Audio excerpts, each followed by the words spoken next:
vision, leadership, workplace-related topics. The Voices of Victory podcast show. Subscribe today. Let's go. Vision, leadership, self-esteem, workplace-related topics. Subscribe. The Voices of Victory podcast show.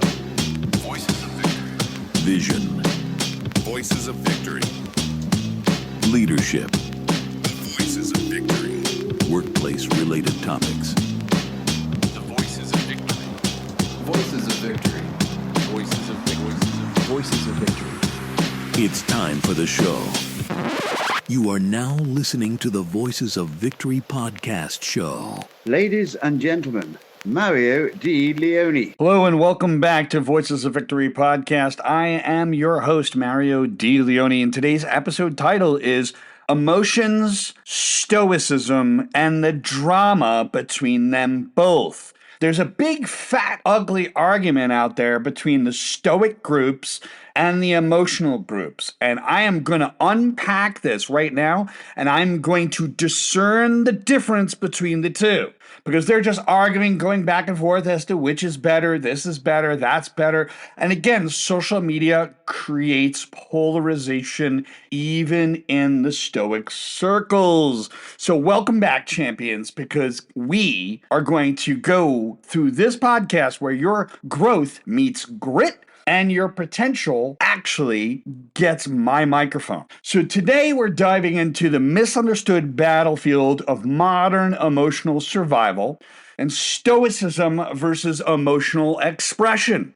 It's a cage match where nobody wins and everybody is actually confused. Now let's call this episode Where the Nuance Actually Lies, because the nuance is going to surprise you today. Or, if we're going to be honest about it, why everyone's a mess about this actual concept. And because social media is narrowing the point of view through algorithms, we cannot see beyond the algorithm that we choose. Let's talk about fact number one. I'm going to smack this bee's nest right here. Stoicism is not emotional constipation. Let's get this clear. The ancient Stoics weren't emotional androids sipping tea in Rome as it burned. They felt. They had emotions. They struggled. And Marcus Aurelius probably screamed into a pillow. And if pillows existed back then, who knows, right? Stoicism is about choosing how to act in spite of emotion, not pretending you're a brick wall with eyebrows. It's not about being a droid. Let's talk about fact number two, about emotional expression.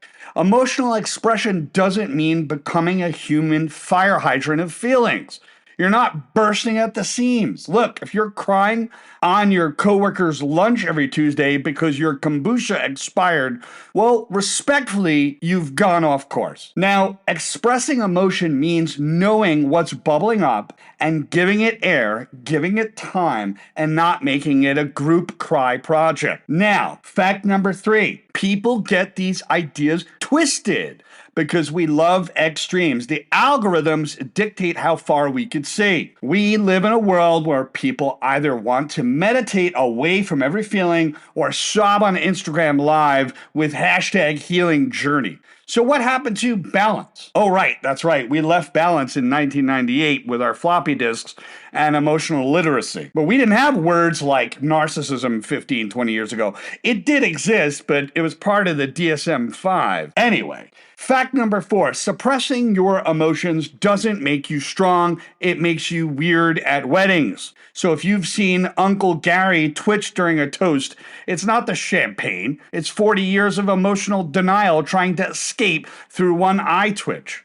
Repression isn't strength, it's pressure in a soda can. Eventually, guess what? It's going to pop. That's the reality. Fact number five, on the flip side, over-identifying with your emotions, over-sentimentality, can make you wishy-washy and unreliable. That doesn't mean that you can't feel your feelings, but feeling them to the point where you're stuck in an emotion for 6 months, you've got to address something deeper. Feelings are data. They are information. They are signals. They are not commands. And just because you're mad doesn't mean you should text your boss in all caps. Imagine if firefighters reacted like that. Well, I felt like pouring gasoline on that one instead. Well, we would be absolutely toast, literally. Now, fact number 6. You can be a warrior and still cry during a Pixar movie. Not a big deal. Strength and sensitivity, they actually go together. They're not mutually exclusive. You can actually lead a team into battle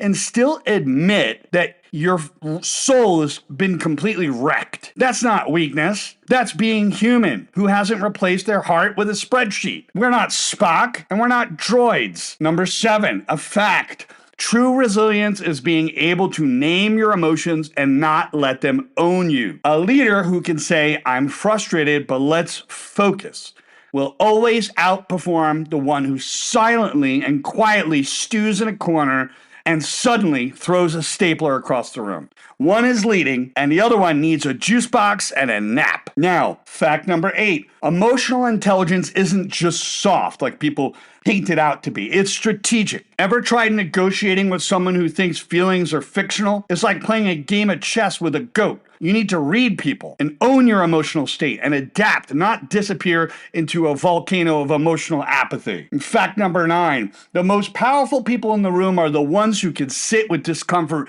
and not flee or explode. If you're the type to ghost the moment that something feels hard, congrats, you've just built a relationship with avoidance. But if you can say, hey, this is tough, I know this is hard, and keep on going, then that is actual victory. Number 10, fact.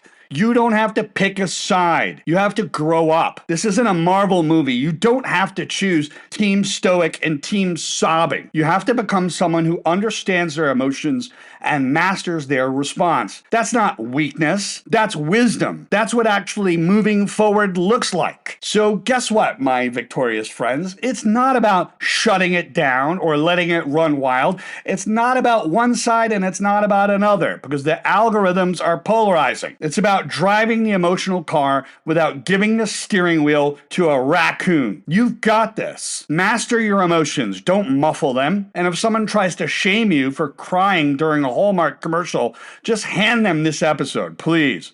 But here is the big, solid truth of this debate. The truth is, real strength is being able to fully feel and still being able to choose wisely. And this is the Voices of Victory, and I'm Mario Di Leone. Keep leading from the inside out. And as always, stay bold, stay grounded, stay emotional, stay stoic, and for heaven's sake, feel something appropriately. And if you're caught in your emotions for 6 months, it's time to ask better quality questions, because better quality questions give you better quality answers. I'll see you on the next episode.